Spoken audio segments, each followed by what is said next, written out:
Hey guys, it's Sandy, Missouri. I have such a treat for you today.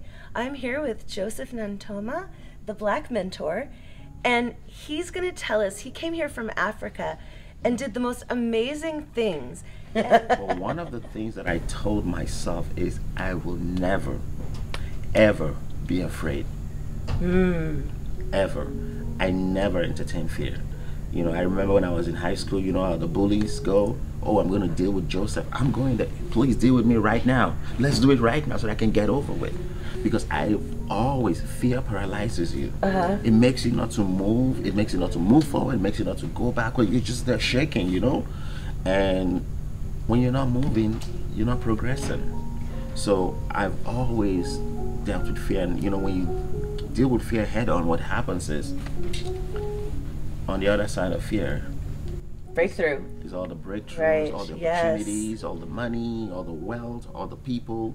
They're always on the other side. So you would say, like, the thing that you're scared of, that's the thing that you have to do. That's the thing you have to do. Every time I'm scared, that is when I win. Interesting, interesting. So speaking of giving yourself a chance, I'm going to be going to Ghana in the next couple of months. Yeah. Oh, yeah. And I'm so excited. I'm beyond myself. But and talking about culture shock, what can I expect when I get there as an American? Like, what am I going to be shocked by? So I don't think you personally are going to have a lot of shock because, I've been with you in the past second day now. Right? Yeah. You're going to get a lot of hugs. I welcome that. Maybe a little bit too much. Actually, I did want to ask you about this because I know, as an American woman, right? I'm very outspoken. I'm, probably a lot in my masculine energy. And when I'm approaching people, I mean, my American friendliness can be mistaken for a different kind of interest. Not in Ghana. Not in Ghana? Not in Ghana. Okay, so that's what I wanted to know is how do I make sure that when I'm talking to men that they're not mistaking my curiosity as a different type of interest? No, so Ghana is in the West African region. You have about 8 countries there. Ghana is the most friendly country. Okay. So, the men, unfortunately, the men in Ghana are very, very welcoming. It's not very typical for other countries in Ghana. They're very welcoming, they're very accommodating. Some people might even push you to say Ghanaian men are timid. Or timid? Yes. Oh, really? Some cadres will say that. Some certain opinions will say that. Like the women in Ghana are more forward. Okay, so they're used to strong women who are okay. Yeah, used to stronger women, and that is why in Ghana, like in the whole Africa, Ghana is where we call the motherland, because in Ghana, when a child is born, the child actually belongs to the woman. Oh, so if there was a custody dispute, the court would side with the woman. The woman every time. Oh, that's fascinating. Whereas you just cross the border, you go to Togo or Benin Republic or Nigeria, when a child is born, he takes the side of the father. If there's anything the father has to say, but in Ghana, it is the woman. So the woman has a really high position and is held in very high regard in Very Ghana. highly respected, because we believe in Ghana that a woman is the one that brings life. And when you go back to the old Ashanti region, the Gold Coast, women were warriors. And they would go out there, they would protect their men and did so many stuff in the past. There's a little bit of story behind even the slave trade and all that women actually fought. And some of the, those histories, what you're seeing in the new movie that we're even talking about, the King Woman, that they're talking about, those are all the same region. And they used to have some very, very strong Amazons there. That's amazing. Yeah. I love that. Yeah. So what do I need to know, in terms of culture to in terms of the etiquette, right? To make sure that I don't want to come off as the ugly American, the rude American. So is there anything that I really need to know, or somebody who wants to go to Ghana or West Africa really needs to know to not offend? So the first thing is every sentence in Ghana starts with please. Please, okay. Please, good morning. Please, good morning. Okay. You know, it's amazing. But you know, when we travel, we leave all these things. Very respectful culture. Very respectful culture. I'm like, why are you saying please, good morning? Like, it's good morning, right? You know. So, oh, please, are you hungry? Please, you know, you will always find that. Just remember that. Okay. From the airport, please, can I help you? It's always like, so you really go into a culture where people are actually respected. Okay, people are respected. Now, I'm not saying that everybody in Ghana is perfect. Everybody in Ghana is respectful. That's not what I'm saying. Of course, you know, every culture has a few bad apples here and there, but generally, it's a relaxed culture. They love the kente, you know, attires a lot. They like wearing cultural clothing. That's something I really want to look into and learn about the kente cloth and how to make it. And we are people who, you know, who just appreciate life. A lot of Ghanaians are not really driven by money. You know, most of them are just back home, not too very ambitious. That's where, of course, the saying goes that the men are teeny, because, you know, a guy just goes out and makes $100, he's fine. He goes back home. They're not the kind of guys that are really pushing like somebody like me. I was going to say, but obviously you want to own half of America, so. So yeah, there's a few of us who are very, you know, out there. So the thing is about me is, yes, I do have Ghanaian roots, but I grew up almost everywhere in West Africa. I grew up in Nigeria, so I have a little bit of culture. And when you go a little bit outside of Ghana, the culture is very ambitious. People go out there and get it. So I used to tell myself, you know, I'm a global citizen. You know, that is how I think, as I function, and me being here, pretty much, I think I put it out there, and here I am. Yeah. You know, representing so many people. So, I mean, even in terms of greetings, right? When I meet somebody, how should I greet? Do I stick out my hand to shake? Do I reach out for a hug? I mean, fist bump, you know? No, so, well, you know, obviously with the whole COVID and everything, people are still a little bit, you know, in their shells. But, you know, people hug, people shake. But, you know, it depends on who you're dealing with. If it's a professional environment, handshake is good. But this is always the greeting. You're going to get akwaba. Akwaba. Akwaba. Akwaba. You're going to always say akwaba. And so akwaba is you're welcome. hello. You're welcome. You're welcome. You're welcome. Oh, okay. You know, the lingua franca in Ghana is the tweet. Tweet. Tweet. So you're going to be hearing things like etizang. What does that mean, etizang? How are you? Oh, etizang. Yeah. Etizang. Then you're going to say a year. A year. A year. That means I'm fine. A year. A year. Good. So you say you're fine. Okay. So, you know, basically those are the things. The food is very rich in food, and very spicy, right? Very spicy. Oh my gosh, I'm going to die. Very spicy. But there are also other food, you know, but the thing is you can control how spicy you get, because during the war, you know, people had to find ways to feed their family, so they had to depend on corn and tomatoes, pepper, and fish. Very simple. So that tomato and pepper surrounds pretty much everything. You're making the fufu, you're eating with the pepper spice. You're eating banku, you're eating the same thing. You're eating kokonte. Every single thing like goes with a lot of pepper. Of course, vegetables, and you're gonna eat a lot of like you know, fruits and things like that. What are some of the national dishes that I really want to, you know, seek out and taste? So for someone like you, you know, I would say take it easy. Almost every food there is fatty, but you know, when you go, I don't know if you know plantain. Yeah. So plantain is an international dish. They call it kotombre. Kotombre, okay. Yeah. So kotombre is plantain, and there's a vegetable that is spiced up with some dried fish. That is something you want to really take. It has iron. It has a lot of iron and protein, and you know, with the vegetables and it can get you going. And there is another food they call wache. Wache. So a lot of people eat that for breakfast. So we have the wache. Wache is rice, beans, and some local spices mixed together. And that is pretty much what you see everybody. Everything with the spices. Wow, okay. Now, you know, during brunch, we have what we call cocoa. Cocoa. Like the normal cocoa, yeah, but made with maize. And, you know, you just blend it. You can use honey or sugar. Oh, like a hot chocolate, like a drink. Like a drink. Okay. You know, you can take that as well. Then, going forward, you have what they call the light soup and fufu. Fufu, right? That's like the bread, right? Yeah, like the bread, like Yeah. the dough. It's not bread, Yeah. it's a dough, but you can call it bread. So you have that, you have the soup, and I don't know if you eat meat. Yeah, oh yeah, You're gonna eat a lot of meat, yeah. like A lot of like lamb and goat and lamb, stuff, goat right? meat, and all Yeah. that. And the funny thing about Africa generally, I'm married to an African. Uh-huh. I tell her, can you reduce the meat?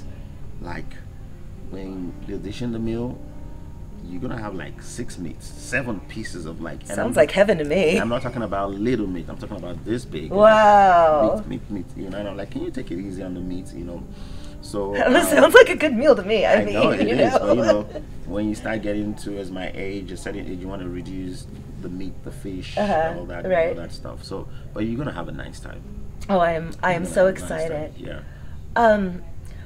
What other things do you think I or somebody else who's going to go visit Ghana should seek out to visit or learn about or discover? Or... So the first place you want to go is you want to go to the Volta region. You want to visit there. The Volta region? There's a lot of history there. Okay. A lot of people go to the slave trade, where the prisons were kept. That is in the western region. I imagine that has to be as emotional as I'm Jewish. So for us to go to like Auschwitz Yeah. and the Holocaust, I mean, I imagine that's got to be the same kind of just gut-wrenching kind of like, how can people be so cruel to each other kind of thing. That is it, and you could actually hear the screams Wow. on the wall. You know, President Obama and Michelle went there. Yeah? You know, and people literally say you can still hear the screams. Oh my God. You know, coming out from the wall after so many years. It was blood, sweat, and they've tried to preserve the whole thing the way it is. So it's going to be a very, very, I don't want to spoil your interview, but it's going to be a very, very emotional. Right, yeah, I need to set aside a day to really You just... want to go to Takra Day. Okay. That's where that place is. And visit the capital, Accra. Go to the Accra Right, so I'll be Square. staying in Accra. Yeah. Yeah. Stay in Accra. You know, always go with a tall guy. You know, like I said, there are good people. There's always some crazy people looking out for tourists and things like Okay, so thank you. This brings me to my next question. As a woman traveling alone, I mean, can I just walk around by myself, or should I always have somebody with me? that. So it depends. And on more where more to the point, as a very pale woman. You're gonna see a lot of white people there. Uh-huh. It's a place where a lot of Europeans, Americans visit Ghana. Yes, other countries, but we're not talking about other countries. Right. Well, I mean, I want to learn about other countries, but for this trip, I'm going to Ghana. Yeah. So you're gonna see a lot of white people. You're gonna connect. People go there. It's a friendly environment, but it's always good to have a tall guide. You know, you just don't want to leave yourself without caution. You know, like just you know, you like when you walk into a bush.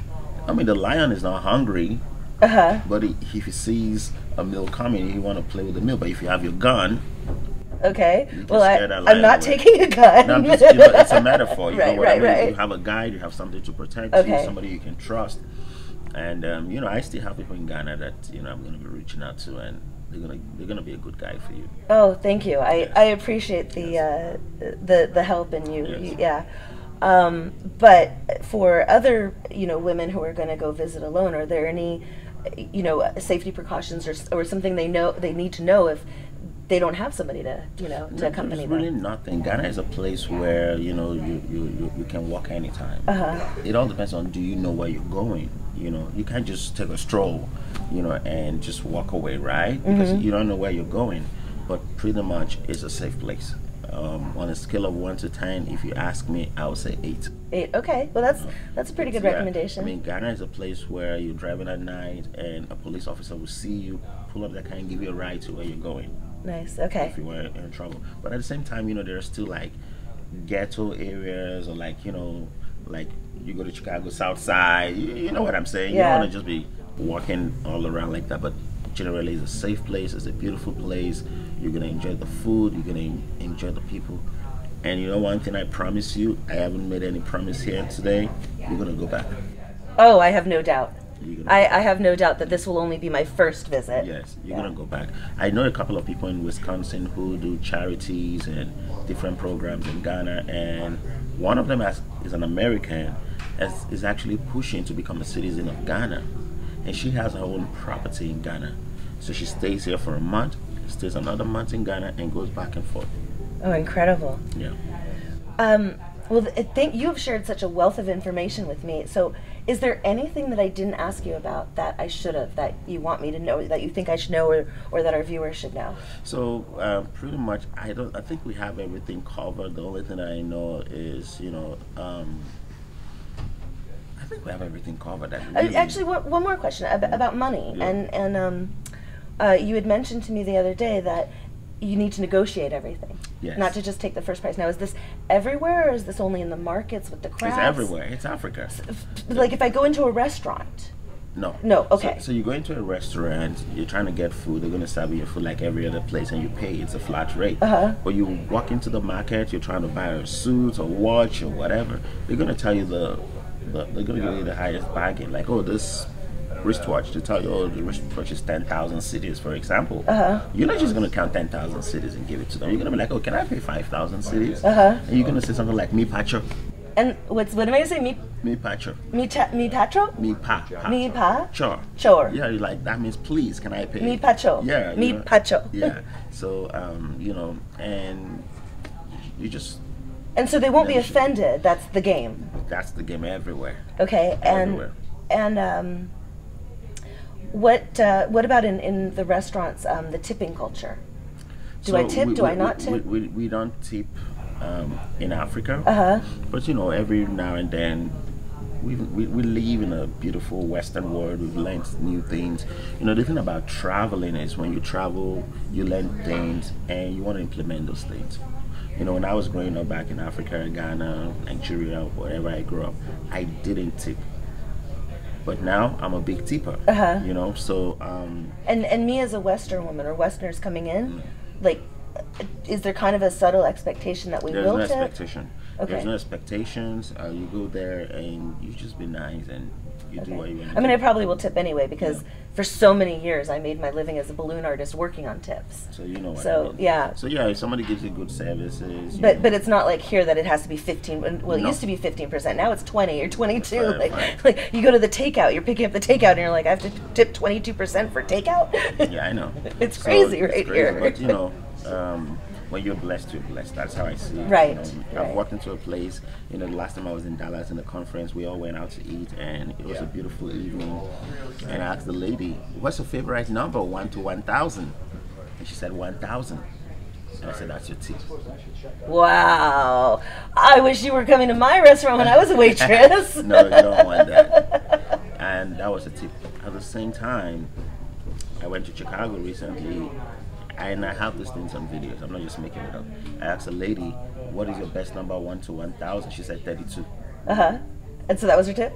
And I said, your tip is going to be $32, but I ended up giving her more. So it just tells you, the mindset of people. But, you go there, 5 cities, 10 cities, there's nothing wrong. You can give a tip for excellent service. The only thing is don't flash money. Okay. You don't bring, like if you want to give out money, you have a purse, you don't bring out all the bundle and pay. You prepare your mind, you know where you're going, and try to get smaller bills, because pretty much you just might attract unnecessary attention. Yeah. Somebody has never seen, say, I want to use the dollar equivalent, even in America, let's say somebody has never seen 2,000 or 5,000 in one place, and I walk into a place and I bring $50,000 and I'm paying for something. It's definitely going to raise the alarm. I would love to have that problem, but I don't think that'll be my issue. So you don't want to raise that kind of unnecessary attention to right? So you want to go with smaller bills. You pay, you're modest, and you just go. When I go back home, I'm modest. You dress the way they dress. You put on your normal kente. They would think you're one of the Ghanaians' wife, and you live here. You just blend in. So actually, thank you. That brings me to another question in terms of how I should dress. Is there anything that I need to know about, covering shoulders or not showing cleavage? I'm not going to wear short skirts. Ghana is very hot, so you want to go with a lot of dresses like this. Okay. Silk materials, something very soft on your skin, because you're going to sweat. Oh, okay. It's the kind of the weather in Ghana is Arizona. Oh, it's like a dry heat, like Arizona. Heat. You're gonna sweat. So and I'm gonna be going. I'm gonna be there in January. Yes, it's gonna be very hot. Very hot. Okay. You're gonna sweat. It's gonna be so you want to. They don't have preference you know, for dressing and things. But you don't want to put on jeans, and you're gonna sweat pretty much. So. I'm more worried about offending, but that is good to know because I went to Fiji and I took like all these pants and it was too hot. I couldn't wear them. Like, there's no point. Yeah. So there's no preference for dressing, you know, anything like that. I think at the end of the day, it's all about moderation. And like I say, just, you know, being modest, not drawing any unnecessary attention to yourself, and you'll be good. Wow, this is so exciting. So okay, final thoughts. So final thought: go to Ghana.